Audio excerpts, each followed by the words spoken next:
Dear Patriots, before the news starts, please subscribe to our patriotic channel by clicking the subscribe button. Give us a thumbs up to this video. Don't forget to leave your opinion below in the comments section. Share the news on Facebook and Twitter so your friends see it. Thank you.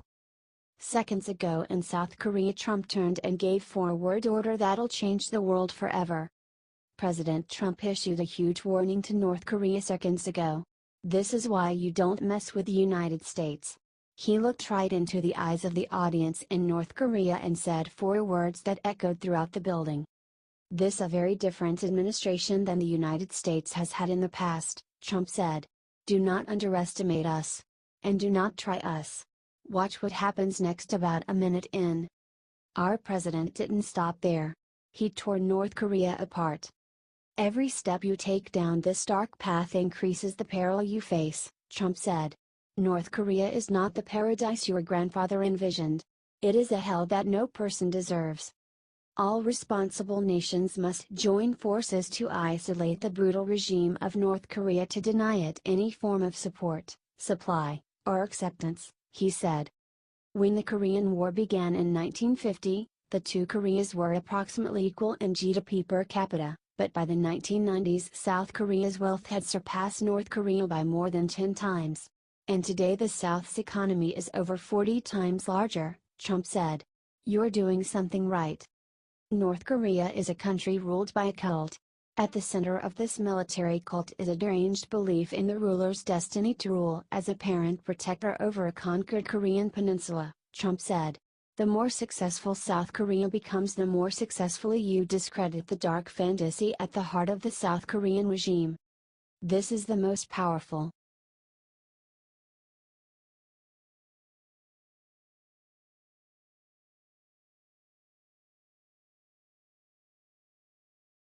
Virginia governor race called. The result is a good sign for Republicans for a surprising reason. Democrat Ralph Northam has just been declared the winner of the Virginia gubernatorial race.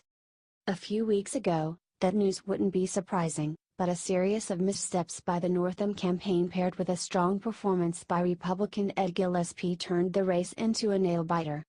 The surprisingly thin margin of this race was propelled in part by an ad that was aired on behalf of the Northam campaign.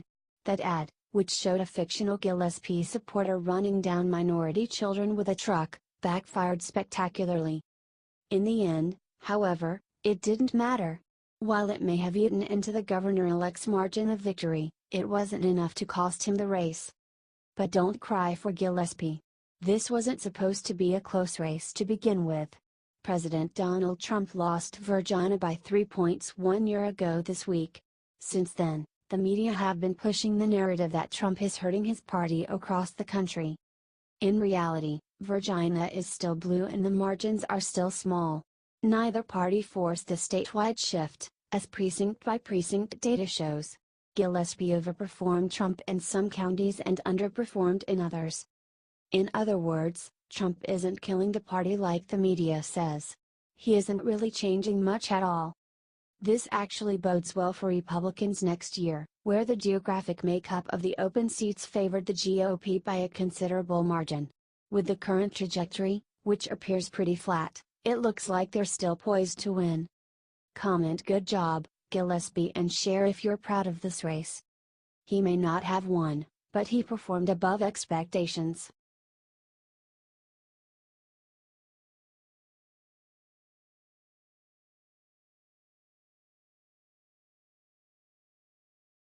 Trump reaches into pocket during huge meeting with Xi Jinping, pulls out secret weapon and Wednesday.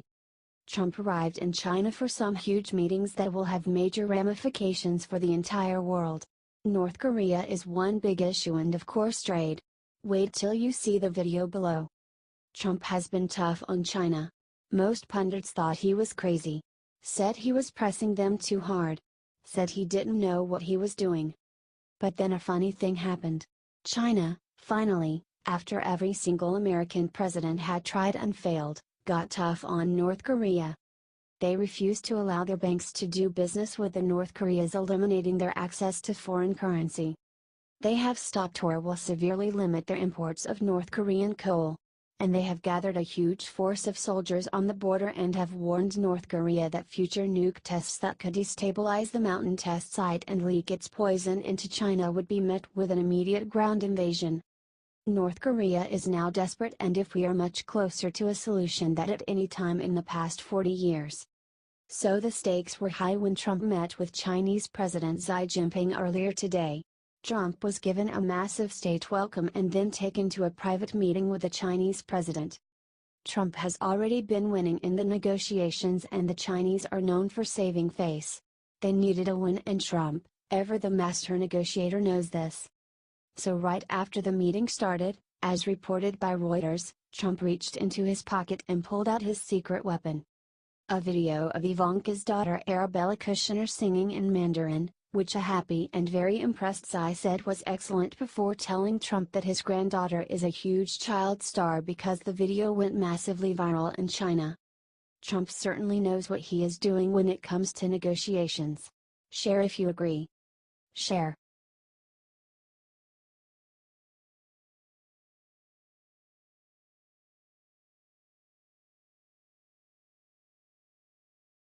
After arriving in China, Trump looked into camera and everyone saw a scary thing behind him. Huge news, and it's hot off the presses.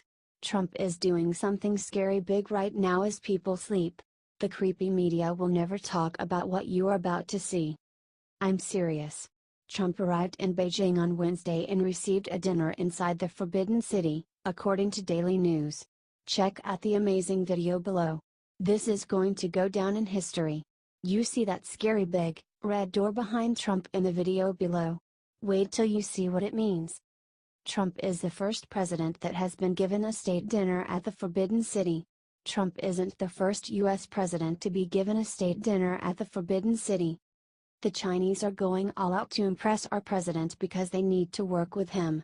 They need to work together to take out the threat that is North Korea. Now some people might call him the king, Trump said about Xi last month. It looks like he's getting the king's welcome now.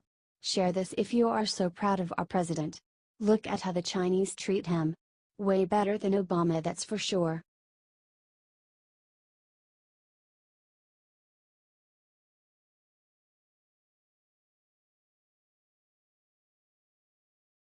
Tucker Carlson just dropped the hammer on journalist who doesn't know anything about the Second Amendment.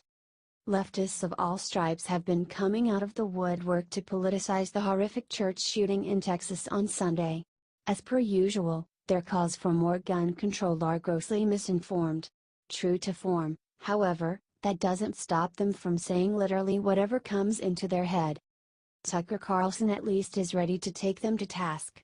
Tuesday on Tucker Carlson Tonight, he ripped the Atlantic journalist David Frum for suggesting in a tweet that domestic abusers should be banned from owning firearms, a law that has already been in the book for decades.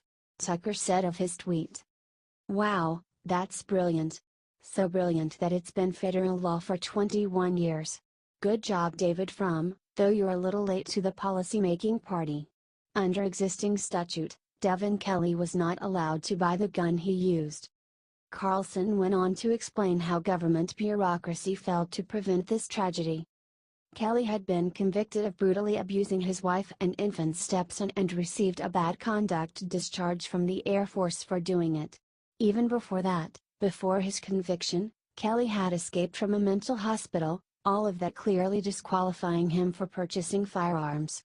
Unfortunately, incompetent government clerks did not supply that information to the correct federal database. The laws were on the books, the bureaucracy botched it. It's a sad state of affairs when so-called experts and journalists willfully ignore or choose not to research the issues that they so vocally rail against. Watch Tucker Carlson's full epic rant here. It starts at 24:18.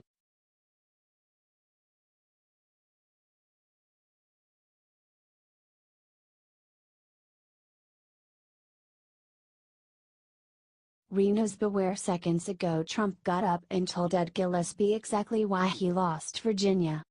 It was a disappointing day for Republicans in Virginia on Tuesday when Democrat Ralph Northam won the governor's seat by about 200,000 votes. Frustrated Republicans were left asking why? President Trump gave the perfect answer. The president is dead on here. Gillespie never invited the president to campaign on his behalf, and didn't mention him during his last speech before elections. Considering President Trump has been wildly successful getting voter turnout and creating exciting campaigns that speak to a wide audience, it was foolish for Gillespie to hold the president at arm's length. Instead, Gillespie campaigned with Senator Marco Rubio, RFL, and New Mexico Governor Susana Martinez. Nevertheless, the president tried to help Gillespie during the day of the election, recording a robocall that said, "Like me, Ed is tough on crime and on the border. Ed will protect your family from crime, drugs and violence, something Northam will never do. With your help, Ed Gillespie will help make America great again," a phrase that I like a lot. Vote Ed Gillespie. At the end of the day, this is just one state governorship, and Northam's win will not broadly affect national policy that the president puts forth. However, this is a good lesson for Republicans in 2018. Ignore Trump and his base and you may just be out of a job. HT The Hill. Share.